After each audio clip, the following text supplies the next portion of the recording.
Feel so happy because നമ്മുടെ big ബോസിലെ ആദ്യത്തെ lady winner എന്ന് പറഞ്ഞൊരു ടൈറ്റിലാണ്. അതെ, അത് എന്നെ സംബന്ധിച്ചിടത്തോളം ലൈക്ക് അതൊരു വലിയൊരു സംഭവമാണ്. എക്സ്പെക്ട് ചെയ്തിരുന്നു ഇത്? ഞാൻ എക്സ്പെക്ട് ചെയ്തിട്ടുണ്ടോന്ന് വെച്ചാൽ ഞാൻ അങ്ങനെ ലൈക്ക് വിന്നർ ആവും, കാരണം ഒരുപാട് നല്ല നല്ല കോണ്ടസ്റ്റൻസ് ഓൾറെഡി അവിടെ ഉണ്ടായിരുന്നു.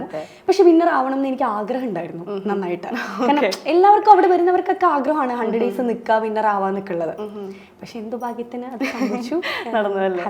What about your parents? എങ്ങനെയായിരുന്നു അവർ എക്സ്പ്രസ് ചെയ്തത്? Like when they came to know? അവര് സത്യത്തിൽ വിന്നറായി പുറത്തിറങ്ങിയിട്ട് അവർക്കൊന്നും അതൊന്നും എൻജോയ് ചെയ്യാൻ വേണ്ടി പറ്റില്ല. നോട്ട് ലൈക്ക് എനിക്ക് പോലും ഒന്നും എൻജോയ് ചെയ്യാൻ വേണ്ടി പറ്റില്ല. അത്ര കുറെ പ്രശ്നങ്ങളുടെ ഇടയിലായിരുന്നു. വരാം, എന്താ പറയാ, എത്ര പ്രശ്നങ്ങൾ വന്നാലും മാറ്റി കളയാൻ പറ്റാത്ത കുറച്ച് സംഭവങ്ങളാണല്ലോ അതൊക്കെ. ലൈക്ക് ഒരു ഫസ്റ്റ് ലേഡി വിന്നർ ആവാന്നൊക്കെ പറയുന്നത്, അത് ലൈക്ക് ഫാമിലി ആണെങ്കിലും ഭയങ്കര ഹാപ്പിയാണ്. കാരണം എവിടെ പോയി കഴിഞ്ഞാലും ഇപ്പോഴും ആളുകൾ പറയുന്നുണ്ട് ബിഗ് ബോസിലെ ഫസ്റ്റ് ലേഡി വിന്നർ അപ്പം അത് ഭയങ്കര സന്തോഷം. Got it. And ഒന്ന് പറയാമോ, how was your experience from the starting till winning the title? Actually first big ബോസിൽ കയറിയപ്പം ഞാൻ ഒരുപാട് ലൈക്ക് ഞാനെന്ന കണ്ടസ്റ്റന്റ് അവിടെ ഉണ്ടോയെന്ന് പോലും എനിക്ക് തോന്നുന്നു. എൻ്റെ ചേച്ചിയാണ് ഇതൊക്കെ പറയായിരുന്നു, എവിടെയെങ്കിലൊക്കെ ഒന്ന് കണ്ടു അത്രേ ഉള്ളൂ.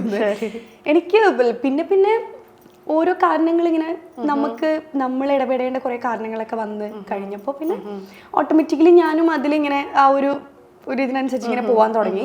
പക്ഷെ പിന്നെ കുറച്ച് കഴിഞ്ഞപ്പോൾ ഒരു 50 എപ്പിസോഡൊക്കെ കഴിഞ്ഞപ്പോൾ കുറച്ചുകൂടെ സീരിയസ് ആവാൻ തുടങ്ങി. കാരണം നമ്മളെല്ലാവരും ഒരു ഹൗസിൽ നിൽക്കുക, ഈ വഴക്കുണ്ടാക്കുന്നവരെ തന്നെ പിന്നെയും കാണുക, അതൊക്കെ ഭയങ്കര ഡിഫിക്കൽട്ട് ആയിട്ടുള്ള ഒരു കാര്യമാണ്. ലൈക്ക് നമുക്കിപ്പോൾ ഒരു പ്രശ്നം വന്നു കഴിഞ്ഞാൽ നമുക്കത് ഇഷ്ടപ്പെട്ടില്ല, അറ്റ്ലീസ്റ്റ് നമ്മളൊന്നും പറയാതെ നമുക്ക് അവിടെ മാറി പോവുകയെങ്കിലും ചെയ്യാം. അവിടെ അതുപോലും ചെയ്യാൻ വേണ്ടി പറ്റില്ല. എന്താണെങ്കിലും അവിടെ തന്നെ തീർക്കണം.